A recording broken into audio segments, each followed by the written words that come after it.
मैं पहले जैसे बता रहा था, अगर आपको लग रहा अरे मेरे जीवन में कोई परेशानी नहीं है, बहुत अच्छा, लेकिन वो काफी नहीं। Absence of unhappiness is not happiness. ये समझ में आ रही है बात? दुख नहीं है, लेकिन आनंद है क्या? जितना आनंद आपको चाहिए उतना है क्या, ये देखना चाहिए। अगर नहीं है तो लग जाना पड़ेगा उसके पीछे। ऐसे ही गंवा नहीं देना जीवन को।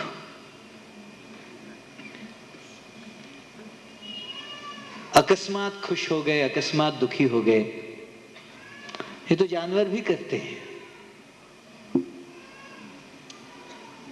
समझ में आ रही है बात? हाँ ना? हाँ। मैं बार बार क्यों पूछता हूं मालूम है ना आपको? ताकि आप सो ना जाओ बस।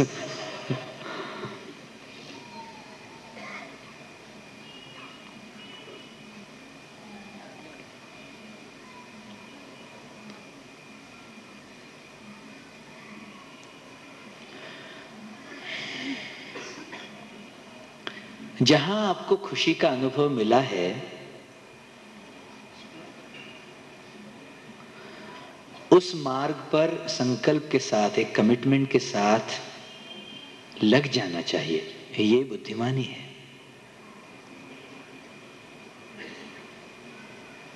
आप अपने अनुभव से बताओ मुझे, कौन से कर्मों से, कौन से कार्यों से आपको बहुत खुशी मिली है? बताओ मुझे। हाँ, किसी के लिए अगर कुछ करें तो बहुत खुशी मिलती है। ये अनुभव किया है सबने? कितने लोगों ने किया है? ये सभी ने किया है। हम अपने लिए कितना भी इकट्ठा कर लें, किसी और के लिए कुछ करते हैं, उसमें जो तृप्ति मिलती है वो कुछ अलग ही होती, नहीं? तो ये जीवन का एक अंग बना लें। एक कमिटमेंट ले ले, एक संकल्प कर ले मन में, हर रोज मैं कम से कम 10 लोगों को खुश रखूं। अच्छा, ये बात शायद लास्ट टाइम भी हुई थी, नहीं? देखो फिर से वही रिवीजन हो रहा है।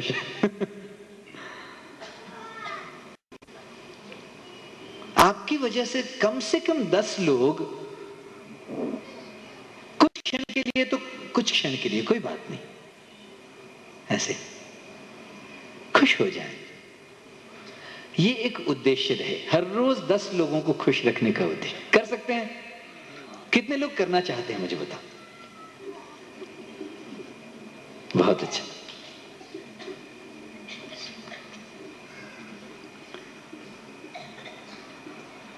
और कौन सा कार्य आपने ऐसा किया है जिसकी वजह से आपको बहुत खुशी मिली हो? सत्संग से। अनुभव किया है सबने? सत्संग में अच्छा लगता है सबको? हाँ। तो एक संकल्प ले लेना चाहिए कि भाई हफ्ते में कम से कम एक दिन, गुरुवार का सत्संग होता है ना अपने, तो अपना लग जाओ। बाकी सब पास में रख के डट जाना चाहिए उसके पीछे। देखो, सत्संग में आते हुए शायद थोड़ा सा आपको संकोच होगा, लगेगा अरे क्या जाना, वो ठीक है, लेकिन आने के बाद बहुत अच्छा लगता है। ये अनुभव किया हमने। तो लग जाना चाहिए उसके पीछे। और कौन सा कार्य ऐसा है मुझे बताओ? साधना। देखो, घूम फिर के वहीं पर आती है बात। सेवा, सत्संग और साधना। अच्छा, अगर आप साधना में बहुत गहरे डूबे हो, लेकिन अगर सेवा में नहीं हो ना, तो पूरा नहीं लगेगा आपको। ये भी एक सत्य है जीवन का, नहीं? आप कितने घंटे साधना करोगे मुझे बताओ? 2 घंटे दिन में, 3 घंटे, उसके बाद करोगे क्या उस ऊर्जा का? अगर वही शक्ति, वही ऊर्जा अगर सेवा में लग जाए कहीं, तो फिर जो तृप्ति मिलती है, हाँ, जीवन सार्थक लगता है एकदम, नहीं?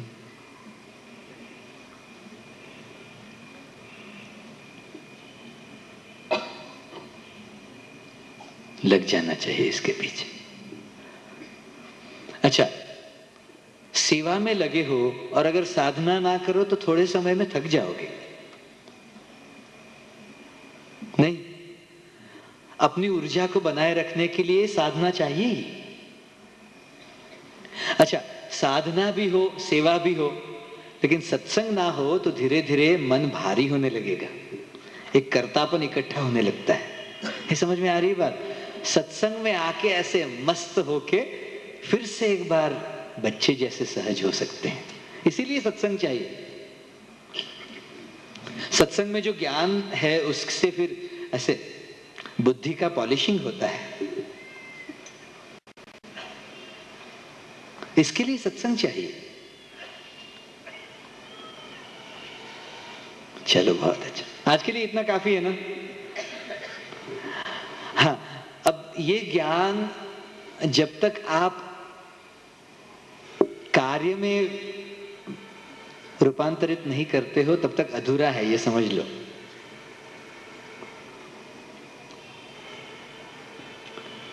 ज्ञान के साथ इच्छा होनी चाहिए, इच्छा के साथ क्रिया शक्ति होनी चाहिए। ये भी बात शायद लास्ट टाइम हुई थी ना? ये नहीं हुई थी? अच्छा, ज्ञान शक्ति, कोई बात। ज्ञान शक्ति से इच्छा शक्ति होती है। ज्ञान शक्ति यानी क्या?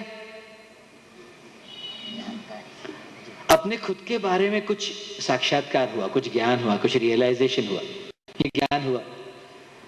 उस ज्ञान को लेके मन में एक इच्छा आती है, ठीक है अब मैं ये करूंगा, साधना करूंगा या सेवा करूंगा या सत्संग में जाऊंगा, ये एक इच्छा हुई।